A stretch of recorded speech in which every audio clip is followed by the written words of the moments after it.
Alaga na kami mga lods.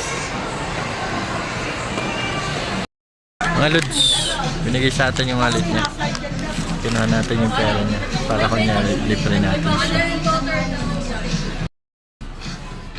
Sabi ko kasi lods, sasagot ko yung 1,000 niya.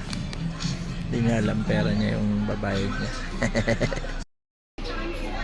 Yung mga lods, may sinasabi si ate.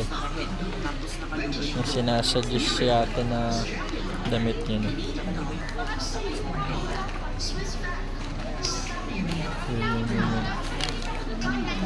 Para dun sa kanya. Kung kakasya daw sa kanya. Pag binili niya, pera niya din yung babayad. Ano nangyari? Kukunin mo na.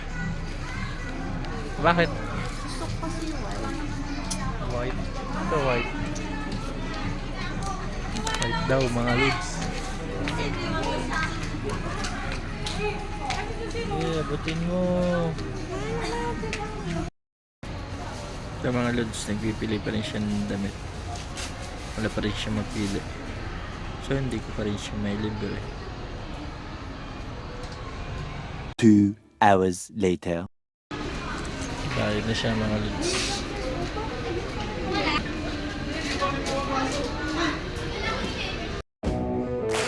So big shout out nga pala kay Tio Abe na nagbigay sa atin ng tsaka ng big.